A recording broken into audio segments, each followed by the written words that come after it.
Good morning children. आज हम पाठ 7 पैसों का पेड़ पढ़ेंगे। बच्चों, यह पाठ एकांकी विधा पर आधारित है। एकांकी अर्थात एक अंक वाला छोटा सा नाटक जिसमें एक ही कथा और कुछ पात्र होते हैं और इसे विशेष उद्देश्य की पूर्ति हेतु कम से कम समय में पूरा किया जाता है। बच्चों, सर्वप्रथम एकांकीकार का परिचय जानते हैं। यह एकांकी कमलेश्वर जी द्वारा लिखित है। इनका जन्म 6 जनवरी 1932 को उत्तर प्रदेश के मैनपुरी में हुआ। कहानी लेखन, पत्रकारिता के अलावा फिल्मों और धारावाहिकों की पटकथा भी इन्होंने लिखी। कितने पाकिस्तान उपन्यास पर साहित्य अकादमी पुरस्कार इन्हें मिला है। इनकी अन्य प्रमुख कृतियां हैं राजा निर्वंशिया, कस्बे का आदमी जो कि एक कहानी संग्रह है, खोई हुई दिशाएं, काली आंधी नामक उपन्यास और चंद्रकांता धारावाहिक की पटकथा भी ये लिख चुके हैं। बच्चों, यह जो एकांकी है वह मोहन नामक एक बच्चे के नेक विचार पर आधारित है। उसके मन में एक विचार आया था कि बाढ़ पीड़ितों की सहायता की जाए और वह चाहता था कि उसकी तरह उसके हम उम्र साथी भी दूसरों की मदद के लिए आगे आए। जब उसने अपनी यह नेक सलाह अपने दोस्तों को बताई तो वे इसे मानने को तैयार नहीं हुए। ऐसे में उसने एक झूठ का सहारा लिया और उस झूठ के सहारे उसने वह नेक काम उनसे करवा लिया। अब इसे हम क्या कहेंगे?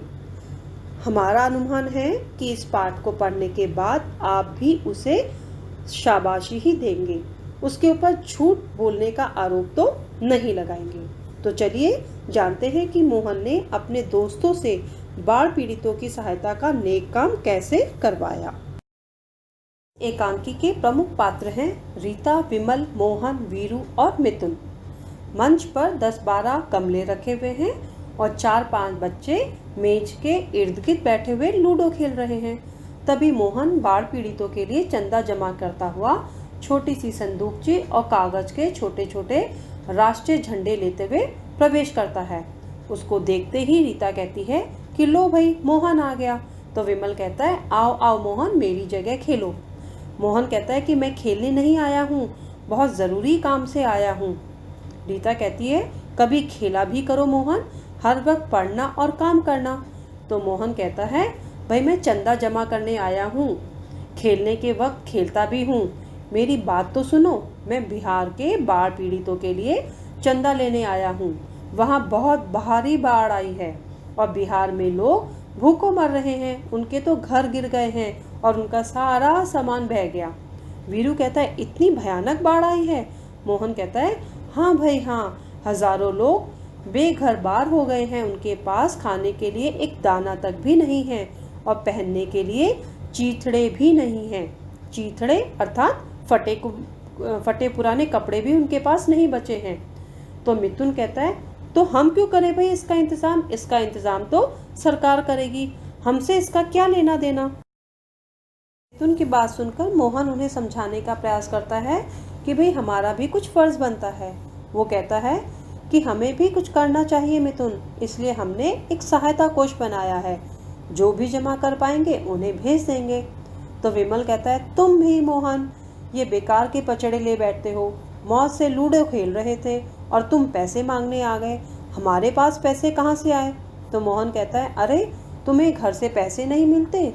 कितने पैसे तो तुम रोज स्कूल में खाने पीने में ही खर्च कर देते हो, थोड़ा सा इसमें भी दे दो। कहता है लाओ लाओ रीता मिथुन कुछ तो दो। तो वीरू कहता है भैया हमारी जेब तो खाली पड़ी है। तो मोहन कहता है तो क्या हुआ, घर से मांग लाओ। मिथुन कहता है अब इस वक्त घर कौन जाएगा, रखो संदूकची और एक बाजी हमारे साथ में खेल लो। तो रीता कहती है कि और लोगों से चंदा ले लेना मोहन, अपने साथियों से तो मत वसूलो।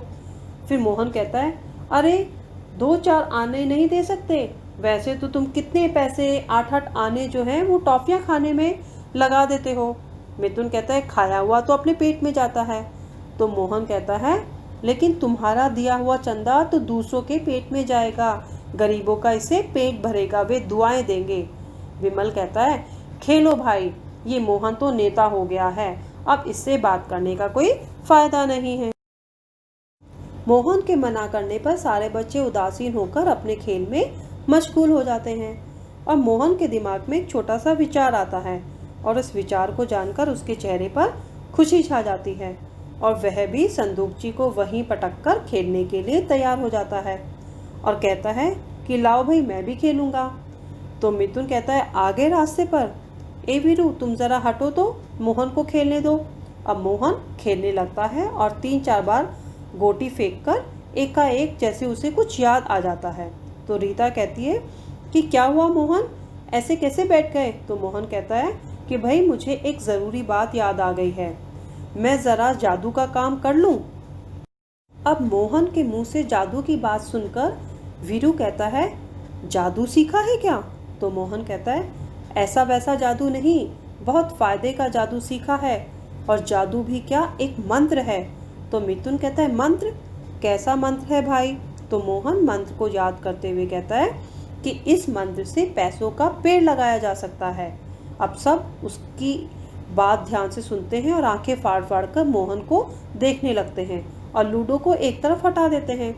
रीता कहती है पैसों का पेड़, बात कुछ समझ में नहीं आई। तो मिथुन कहता है कि क्या बात है भाई, झूठ मूठ है क्या? तो मोहन कहता है नहीं नहीं यह सही है, तुम लोग तो खेलो खेलो, मैं तो पैसों का पेड़ लगाने जा रहा हूँ। वीरू कहता है अरे हमें भी तो बताओ मोहन, हम भी तो तुम्हारे दोस्त हैं। तो मोहन कहता है भाई ठीक, विश्वास करने की बात है, विश्वास करो तो सब कुछ है और नहीं तो कुछ भी नहीं है। रीता कहती है कि हम विश्वास करते हैं, तुम बताओ तो सही। तो विमल कहता है कि कैसा होगा ये पैसों का पेड़? मोहन गमले के पौधे की तरफ इशारा करता है और कहता है कि ऐसा ही होगा पैसे का पेड़, इस पौधे में फूल खिलते हैं और उसमें पैसे लगेंगे। मोहन की बात सुनकर मिथुन आश्चर्य से कहता है पैसे लगेंगे?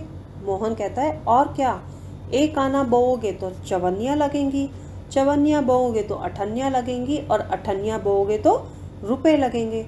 सभी एकदम उत्सुक और आश्चर्य से सच? तो मोहन कहता है हाँ भाई, जादू की तरह, पर एक मंत्र पढ़ना पड़ता है। वीरू कहता है हमें बताओगे मंत्र मोहन? मिथुन बताएगा क्यों नहीं, मोहन तो हमारा बहुत अच्छा दोस्त है, क्यों मोहन, हमारे दोस्त हो ना। तो विमल कहता है फिर तो हमें घर से पैसे मांगने की ज़रूरत ही नहीं पड़ेगी। रीता कहती है यह तो बहुत अच्छी बात है और सभी ताली बजाने लगते हैं। मिथुन कहता है कि कहाँ बोएंगे हम पैसों के पेड़? तो मोहन कहता है गमलों में भी बो सकते हो, और इनका पौधा तो इतनी जल्दी निकलता है कि ताज्जुब में पड़ जाओगे। रीता कहती है मंत्र तो बताओ। वीरू कहता है लिख लो मंत्र, नहीं तो भूल जाएंगे हम सभी के सभी। मोहन अपने दिमाग पर थोड़ा सा जोर डालता है और फिर वो कहता है कि आज कौन सा दिन है? मिथुन कहता है मंगलवार। अब मंगलवार सुनकर मोहन कहता है बहुत ठीक, बन गया काम, यह पेड़ तो मंगल के ही दिन लगता है और 4-5 दिनों में पैसे देने लगता है। वीरू कहता है मंत्र तो बताओ। तो मोहन थोड़ा सा नाटक करता है और कहता है हाँ हाँ अभी लो, और थोड़ा सा याद करके कहता है लिखो भाई। सारे बच्चे कागज़ पेंसिल निकाल लेते हैं और मोहन मंत्र बोलना शुरू करता है। जय पैसा महाराज, शी शी पैसा महाराज की जय, अंड बंड फंड छू मंतर। फिर बच्चों को थोड़ा सा रोकता है और कहता है कि यहाँ पर फूंक मारनी है, और उनको फूंक मारकर बताता है। फिर वो कहता है पेड़ लगे पैसा उगे, जय पैसा महाराज, छू मंतर कलकत्ते वाली, हिमालय वाली, मद्रास वाली देवी की जय। इसके बाद 3-4 पल वह पैसे का ध्यान करता है और फिर कहता है कि आगे लिखो। कहता है अंड बंड फंड छू मंतर छू मंतर छू मंतर। फिर एक क्षण रुकता है और कहता है कि बस इतना सा ही मंत्र है। अच्छा, अब मैं अपना पैसे का पेड़ लगा आऊँ। अब सब बच्चे उसकी तरफ देखने लगते हैं और मोहन संदूकची लेकर वहाँ से चला जाता है। अब मिथुन कहता है मेरे पास तो चवन्नी है भाई।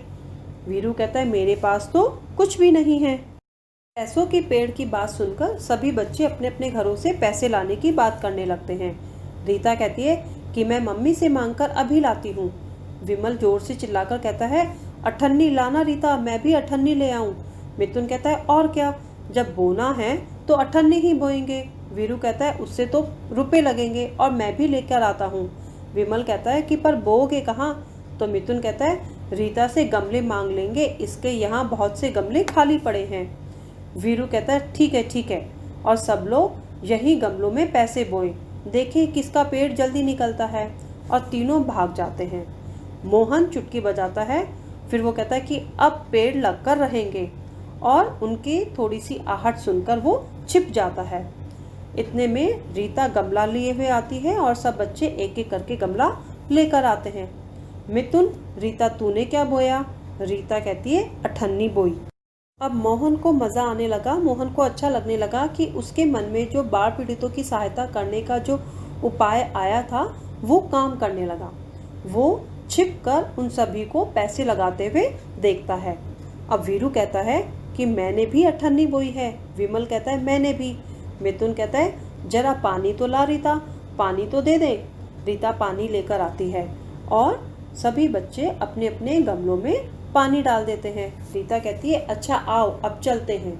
मिथुन कहता है हम लोग शाम को अपने अपने पौधे देखने आएंगे। वीरू कहता है नहीं नहीं, अभी थोड़ी देर बाद आकर देखेंगे। विमल और क्या?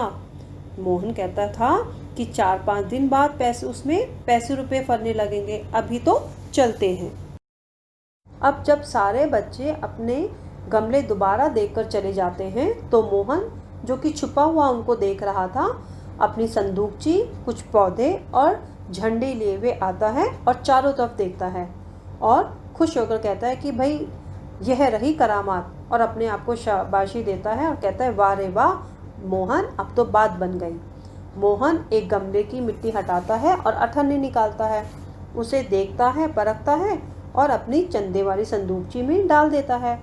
इसी तरह वह चारों अठन्नियाँ खोद खोद कर संदूकची के अंदर डाल देता है और उनमें से एक एक पौधा लगाकर चलने लगता है। अब मोहन देखता है कि पूरे के पूरे 2 रुपये जो हैं वो चंदे के रूप में आ गए और मन ही मन सोचता है भाई सब बुद्धू बन गए, और हंसता भी है और संदूकची से पैसे जो हैं खनखनाता हुआ वो अंड मंड छू मंत्र करता हुआ वहाँ से चला जाता है। इतने में ही थोड़ी देर बाद सारे के सारे जो बच्चे हैं वो हंसते खेलते हुए आते हैं। अब रीता जैसे ही आकर अपने पौधे को देखती है तो खुश होकर ताली बजाने लगती है और कहते हैं कि वाह वाह मेरा तो पौधा निकल आया। वीरू भी कहता है कि भाई मेरा तो सबसे बड़ा है, और मिथुन कहता है मेरा बड़ा है भाई, नाप लो। और सारे के सारे जो बच्चे हैं वो खुश होकर ताली बजाने लगते हैं। तभी मोहन आता है और उनको देखकर कहता है कि बड़ी खुशियाँ मना रहे हो। मिथुन कहता है भाई हमारे पौधे निकल आए। मोहन कहता है आओ तुम लोगों के झंडे लगा दूं, और वह झंडे लगाने लगता है। वीरू कहता है कि तुमने झंडे लगा दिए, अभी हमने पैसा कहाँ दिया? तो वो कहता है कि तुम लोगों का चंदा हमें मिल गया है और वह हमने जमा भी कर लिया है, आखिर पैसे के पेड़ लगाए थे तुम लोगों ने। अब मिथुन को थोड़ी थोड़ी बात समझ में आती है और वह कहता है क्या मतलब? तो मोहन हंसकर कहता है कहो कैसी रही?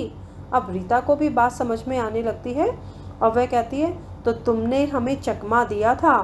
मोहन कहता है कि हमें एक अच्छे काम के लिए चंदा वसूल करना ही था, अब तुमने सीधे तरीके से नहीं दिए और इस तरह से काम आसानी से हो गया। तो वीरू कहता है पर तरकीब तुमने खूब सोची भाई, भाई वाह मज़ा आ गया, और सारे बच्चे दिल खोलकर हंसने लगते हैं। मिथुन कहता है अच्छा मोहन आओ भाई अब तो लूडो खेल लें, और सभी बच्चे लूडो खेलने लगते हैं और हंसने लगते हैं।